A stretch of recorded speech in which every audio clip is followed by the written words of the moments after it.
I'm here on the job site with Dale, who's a framing contractor. Hey, good morning. Dale traded up to Geico Commercial Auto Insurance for all his business vehicles. We're here where he needs us most. Yep, they sure are. We make it easy for him to save on all his insurance needs, all in one place, with coverage that fits his business and bottom line.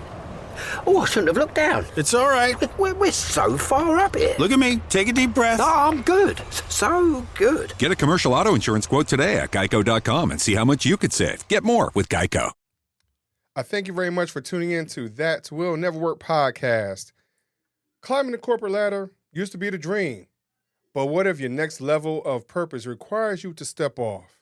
Today, Adam, he's going to join me. We're going to unpack the powerful shift from executive life to leadership impact. We'll talk about it right after this. Educate, empower, enable, impact. Thank you for tuning in to That Will Nevr Work, an award-winning podcast where we share inspiring information and personal experiences related to business and the entrepreneurial journey from those who are leaders in their respective field. Now, here's your host, author and business coach, Maurice. I thank you very much for tuning in. We have Adam. Now, this is going to be fun because there's a whole lot of information that we need to cover today. So Adam, what if true leadership isn't about how high you rise, but how deeply you help others grow? Is that true? Oh, I think it for sure is. I think one of the biggest mistakes that we have made in the corporate world is to attach the concept of leadership to titles and to give the impression almost that progression up the ladder naturally comes with leadership talent. Like, you know, I'm a line manager, and so they give me this like set of skills and this tool belt, and then when I get promoted, they're going to give me a new set of skills and a new tool belt, and you know that all that's kind of given to you as you progress. One, I think that's an issue, but two, we have kind of often fallen for the mistake of thinking that leadership is about level as opposed to realizing that the most effective, the most high-performing teams expect everyone to lead whether or not they have an actual reporting relationship with anyone or not. And it's interesting that you say that because a lot of times when we're in that corporate space, our managers say, hey, you know what, be like me. Take on my characteristics, take on my traits, and I'll show you the path. We're going to go down this golden brick road together, right? And sometimes we're led that way to emulate somebody else. So should we stay ourselves in that space, or should we really take on that mantra of someone else? That's one of the hardest parts of growing as a leader is figuring out your one true self, how to be true to that. Because I do believe that authenticity is a very real part of growing and becoming a leader. And authenticity is a key aspect in developing trust, which trust is what I've found all my work in. But with that, we have to be careful because sometimes we can give the idea that when Maurice, we want you to be your true authentic self, that we give the idea that means that we don't expect you to grow or change. And really, we need to balance these ideas of, well, I'm just true to who I am, versus you have to change to be like someone else. Right.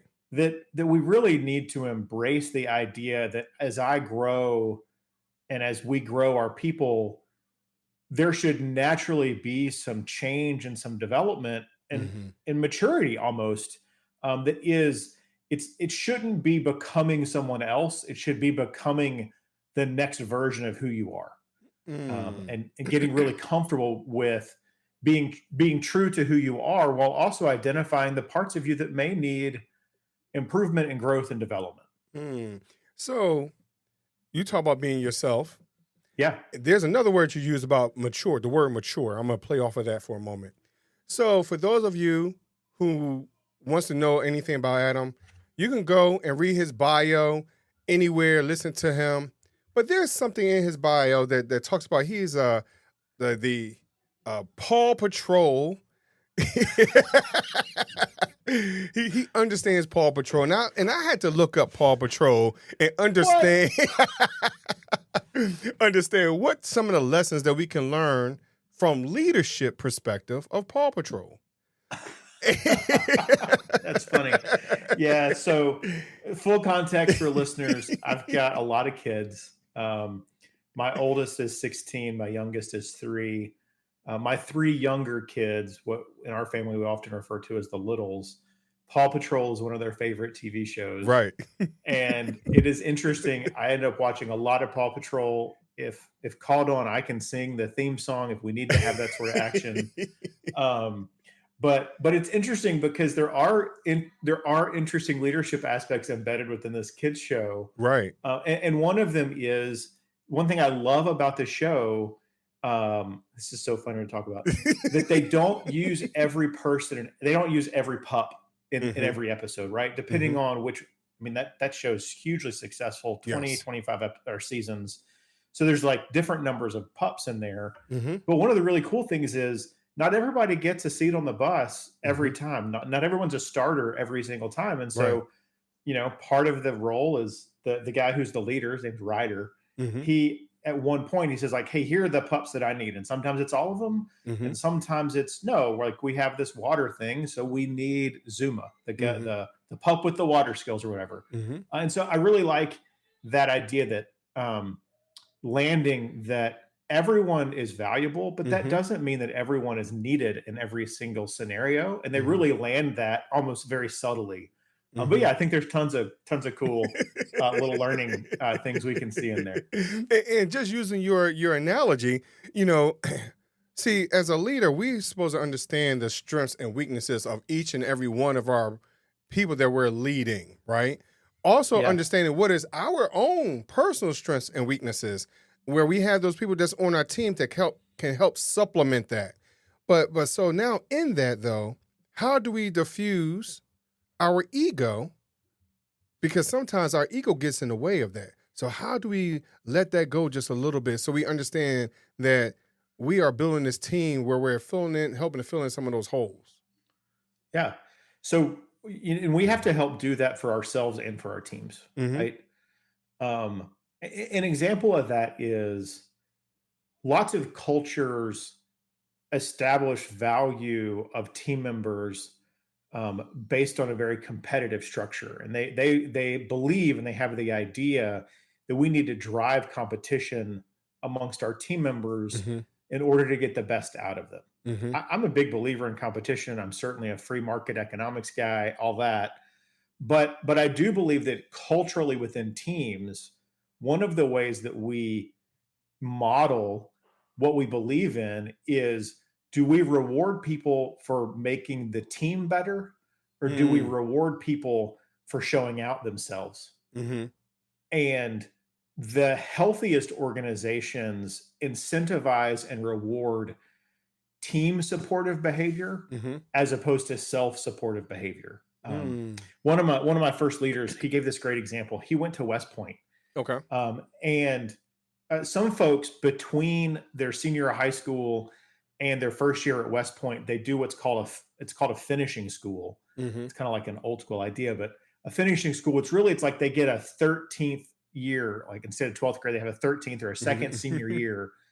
And the goal is to brush up on some skills for them. Often involves some physical training, kind of prepares them for West Point a little bit. So he ended up doing one of those finishing schools. Well, he gets to West Point, and he has more than average knowledge versus the other freshmen, because essentially he had a year of education that was how to march, how to keep your foot locker. Like he'd been in a military school for a year. And in one of his first locker reviews, where they go through and they check everyone's bunk and make sure they're all squared away, his stuff was perfect. And he got in trouble with the guy who was, I don't think it's their drill sergeant, but whatever it is at West Point. He got in trouble. He got written up effectively and dressed down. And when he probed, like, hey, I thought I had all my stuff ship shape. Why is this a problem? The feedback he got was, Yeah, but the guys on both sides of you, they didn't have the same knowledge that you did, and they were a mess. And it was evident that you didn't help them. And so he was one of my first leaders. And I just remember kind of trying to embrace that idea of you can rise and fall on your own merits, but you can also rise and fall based on how you at least attempt to help others. Which I know your religious background, Galatians 6 talks a lot about that and bearing one another's burdens. We're called to support one another. That doesn't relieve our own individual accountability, but it does add some accountability for my brother on both sides of me in a religious context, in a family context, and in a work context. And I think that's interesting because in this culture right now, you get this me first mentality. And it's not until you work in a team. So for an example, with my corporate background most of it being in customer service, we were a team. We had to work together. And ensuring that the next person, they're handling calls effectively as the other person, all those type of things. So sometimes, and even with that, our bonuses were attached to each other. Yeah. And sometimes we don't understand that. As you stated, we're more worried about the me first, let me get this award or whatever it is, not understanding that we all can win together. Even though, but understand you're bringing everybody else to the same level of excellency as yourself. And I think that's the hard thing that we see, especially in social media, that, hey, everything is like me, me, me, me, me. Yeah. And one of the ways I talk to teams about that in terms of culture development when I work with them is there are a whole lots of teams that when they put together a whole bunch of really strong A players, they actually end up with something like less than the sum of its parts. That team is actually generating less than it should, because even though they have all really strong players, they're all really strong individual players. And I've had the most success in the teams that I've built of having a few really strong A players, but having mostly like what I'll call B+ players on the field. But every single person wanted to help each other succeed and be better. And they ran freaking circles around the only hypo talent teams because they had a mindset that was, hey, we're never going to let the ball drop. Hey, we're always going to look out for each other. We're going to get through this together. And they filled the cracks between them. They made sure no space was lost. And they embraced the idea that if someone says, oh, hey, I thought Bob was taking that, that's not Bob's fault necessarily. It doesn't reflect poorly on Bob. It reflects poorly on the whole team. Right. As opposed to individual performance mentality, which is, well, that was Bob's accountability, so I didn't pay any attention to it. Okay. But like you had exposure, you had information, you could see that Bob was drowning, or you could tell he wasn't working on it. Like, did you do anything to help? Right. And I would take a team of highly motivated, highly team-oriented individuals that were maybe less strong than having a team of all hypos that were lone wolfing it the whole time. Yeah, and I think that's, again, just based off of the team that I was in, a lot of times we were, because we felt as though we had it, we can make it happen, that sometimes we dropped the ball, because of that, because we had that, all right, I'm going to go up because our numbers, we had to get 92% accuracy. And so when we got to that 92%, we're like, all right, I got it, but not necessarily worried about the next person in that space. But because everyone was doing that. And then when you get one person that comes in, that now they're, hey, I'm doing it. Now I'm going to slack off a little bit because I've been averaging this or I've been doing that. Well, sometimes that doesn't work with the team. That hurts us in the long run, because now you're dropping the ball, and are we constantly going to look at the mark? It's almost like when you take a look at any of the sports teams, like a LeBron or a Tom Brady or whatever else, some people expect to make it to the playoffs every single year, no matter what the situation is. But it's about the team. It's not about that one person. Right. And I think that's some of the things that we don't always consider is the team is as important as everybody else. I mean, as you as the individual. Right. Yeah. I mean, ultimately, there are no teams that can rely on just one person to win. I mean, Right. you can even go back and look at the Bulls. Jordan didn't do it on his own. He didn't. He had other guys on the court, and even if they were just getting him the ball, he couldn't have done what he did, or the team couldn't have done what they did if no one was there to help him have the ball to put in the basket. Right. Right. And so I think as you kind of go back to, your question, which is like, how do we help people see past the ego that can distract there? A lot of my topics are about trust and the composition of trust within a team. And what I find is one of the three things that leads to high trust teams is what I call alignment. And alignment is a combination of a couple things, but think of it as one of them is the alignment between words and actions. And so lots of leaders will say one thing and they mean it. They really do mean it. But then when the rubber hits the road, things get bad, things get hard, there's stress, C-level people are firing off emails in the middle of the night. All those good intentions, sometimes go out the window. And you can tell a lot about the level of trust in a team as to how they respond to stress and fear.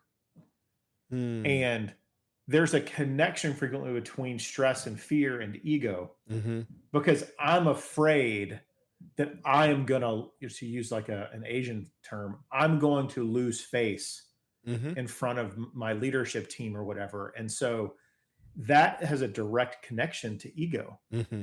And how do I, as a leader, absorb the body blows that are going to come towards me and my team when something goes wrong? Or am I going to immediately filter all that stress, all that adrenaline directly into the team? Or am I going to protect them? Am I going to stand between them and the leadership? Am I going to try to save my ego and put one of them up and crucify them in a way? And until a leader can embrace the idea that it is their job to take credit for failure, it's their job to take credit for failure and to give credit for success, they'll never get everything they can from their team until they embrace that dual concept. And I think that's important because a lot of times the team will feed off of that.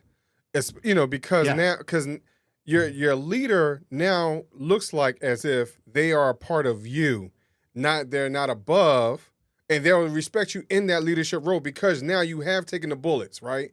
You have taken the beating or whatever, but you've also, like you said, uplifted someone else, because now they're like, all right, well, if he did that for me, if he did that for him, he could do that for me. So now everyone, they want to work harder to reach the goal, but I think sometimes though, I'm gonna be honest with you, that word trust is major. Yeah, man. Oh yeah. Yeah.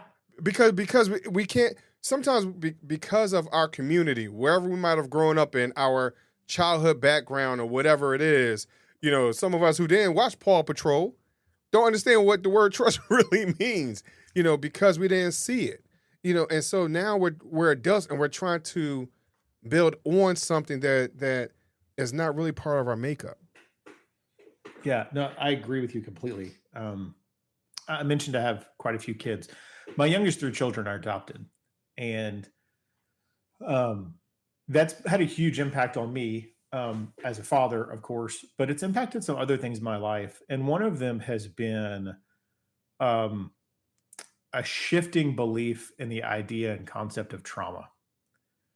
And as a part of adoption, we've learned a lot about trauma situations, but what that opened my eyes up to professionally as I was growing in that way and in a leadership team in the same way, was the frequency with which people have some sort of workplace trauma that impacts them. And that can be true, like real trauma. And I'm going to say real trauma as in real physical, mental harm that was done to them, potentially outside the workplace. But I think we may ignore sometimes the amount of trauma, even at a lower level, that people face in the workplace. And so part of our role as leaders is, for example, look at how does your team react? So I'll give an example. You've got a team member that you're frustrated because they copy you on every single email. They don't send an email without CCing you. And your first response is, Adam, will you just stop it? Like, I don't need another email. Well, what you're going to find often when you go like scratch that issue a little bit is they had some leader in their past who did them harm based on not having full visibility, or the leader got mad for some reason. And because of that, they developed this defense mechanism that is, well, I'm just going to, anytime I have anything that could approach bad news, I'm going to copy. CYA. That's exactly right.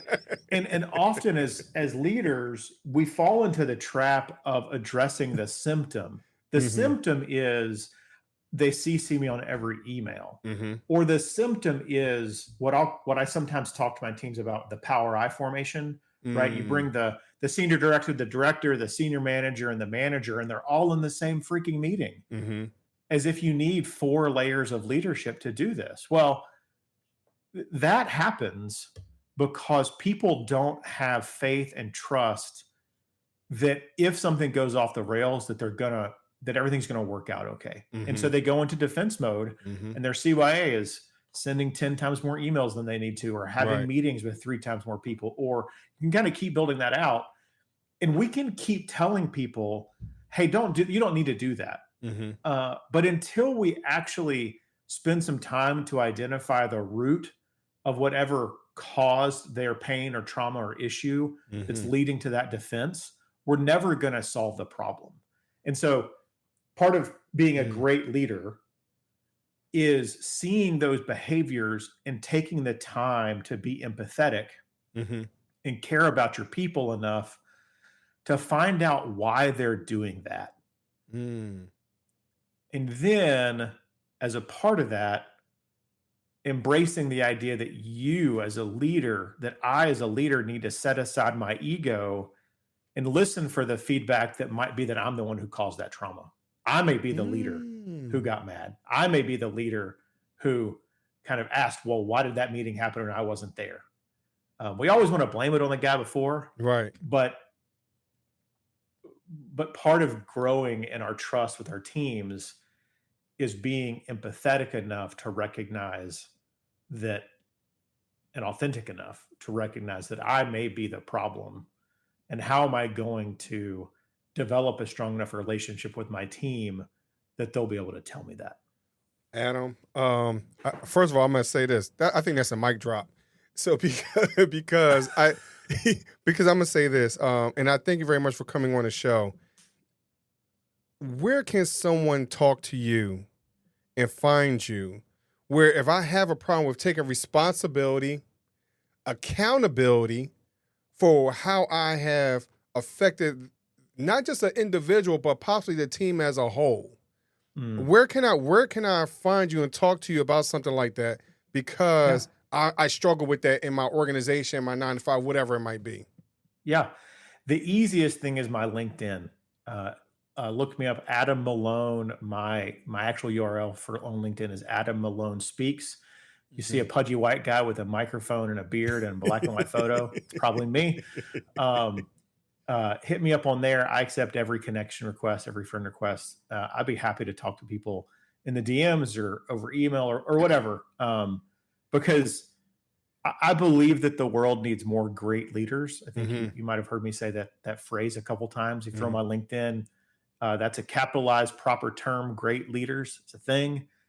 I believe that we need more great leaders, Mhm. and that for the solution to most of our problems in our families, our communities, our churches, our government, our society as a whole is that we don't have enough people that are willing to do the hard work to be great leaders. And so my passion, my calling is to use the mechanism of trust to help develop more great leaders in the world. And so whatever I can do to help people, I'm always willing to do. So I just want y'all to know that he's telling the truth. Like that's all I hear about is leadership.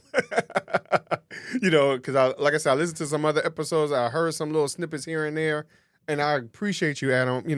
Because there's a lot of things that if people don't know who you are, I think you're a great role model, and you've shown what leadership can really show. I appreciate that, Adam. So, but Adam, before you go, man, I gotta ask you the question. All right, ask me. My would you rather question. Okay. Now, because you live in Nashville, I might have another question for you, but we'll see after We can this do one. two. We can do two. All right. So, Adam, would you rather choose 3 doors or a fork in the road? Fork in the road. And why a fork? Well, there's a mistake in our culture that we believe that more choice always leads to more happiness. So that is statistically a lie. Researchers have shown that actually above about 4 or 5 choices, increased choice actually leads to less gratefulness and less pleasure with your decision. And so I, in my life, seek to do things that reduce the number of choices I have. Okay. So that in each of those choices, I have more faith and more, less should I have taken the other options sort of debate. And so the 3 doors versus a fork in the road, if I can, I'm always going to try to go to a fork in the road, just so I can do a better job considering the difference between them. You have a third fewer options, you got a third fewer variables you got to consider to make a great decision. And making great decisions is what makes for everything being great. Yeah. For myself, I think I will always answer the fork in the road because it makes me stand on my decision. Because I don't want the shoulda, coulda, woulda, I wish I could have mentality. Hey, I'm going to go left, I'm going to go left. Plus, I'm going to go back to video game mentality. That was always my road when I played the video game Outrun. Always went left. Always went left.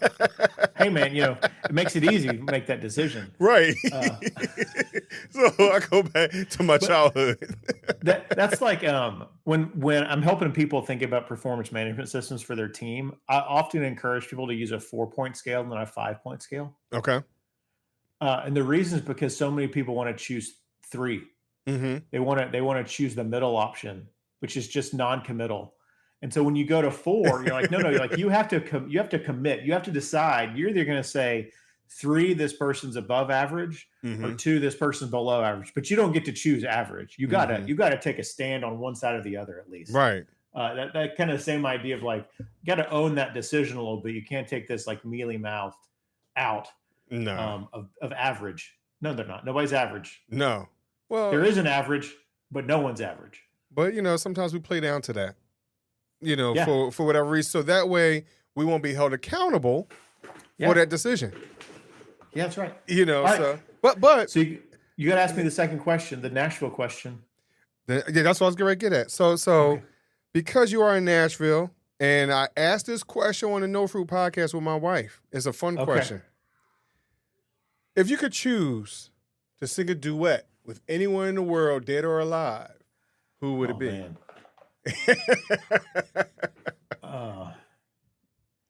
So I'm not certain. So I do love to sing. I do sing. Okay. I'm not a great singer.